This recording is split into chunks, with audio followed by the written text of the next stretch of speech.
Hello students, আমরা এখন Python lecture সিরিজের 5 নম্বর এপিসোডে আছি। 5 নম্বর এপিসোডে আমরা শিখবো পাইথন কমেন্ট।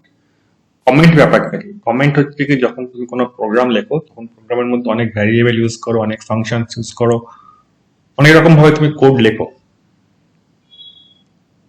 যখন প্রোগ্রামের লাইন অনেক বেশি বেড়ে যায়, মানে ধরে নাও প্রোগ্রাম হয়েছে 500 লাইন বা 600 লাইনের প্রোগ্রাম হয়েছে, তখন তুমি ভুলে যাও যে লাইন নাম্বার 10 ভ্যারিয়েবলটা কি কারণে ডিক্লেয়ার করেছিলে, অথবা কোনো একটা পার্টিকুলার ফাংশনের পারপাস কি।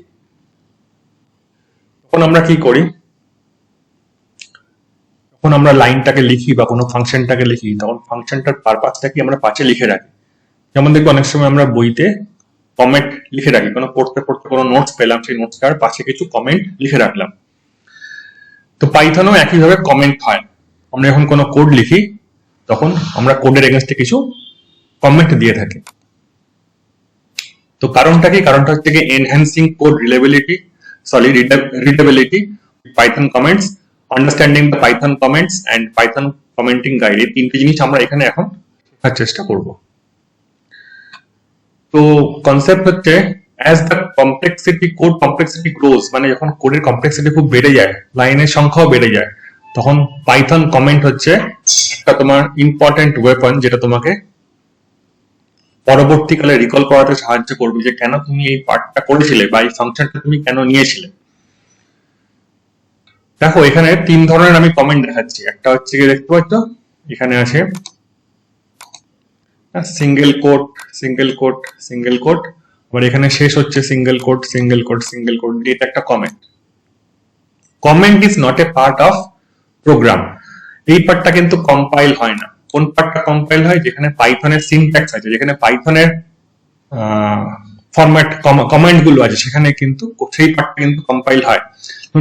প্রিন্ট হচ্ছে পাইথনের একটা কমান্ড, এই পার্টটা কিন্তু কম্পাইল হবে, কিন্তু এই যে পার্ট আছে এই পার্টটা কিন্তু কম্পাইল হবে না। এখানে দেখো আমি একটা ফাংশন ইউজ করেছি। অবভিয়াসলি ফাংশন যখন আমি পড়াবো তখন আমি নিশ্চয়ই বলবো।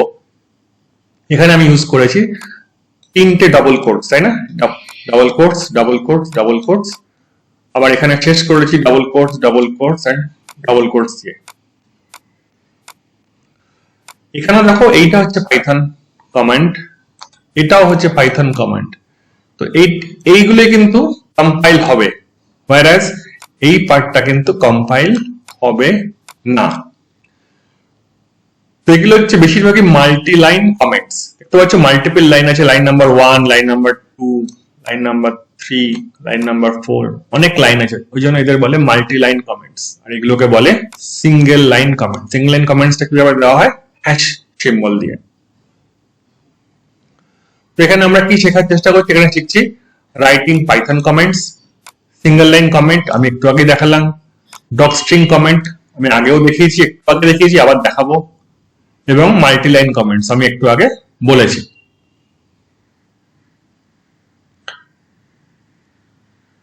ওকে, তো দেখতে পাচ্ছ এটা single line comment. Single line comment মানে কি?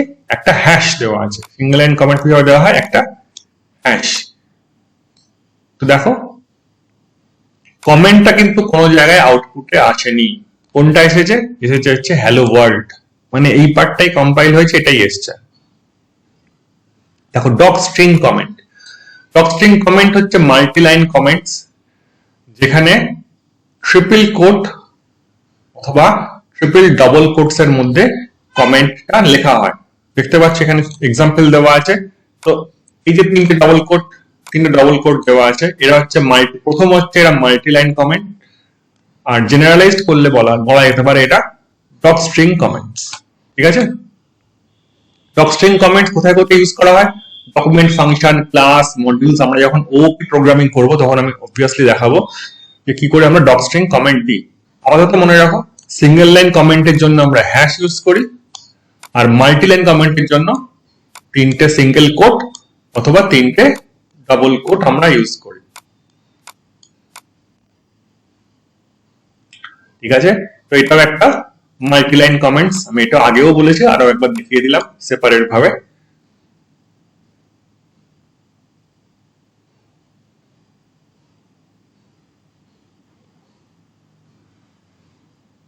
Thank you, students.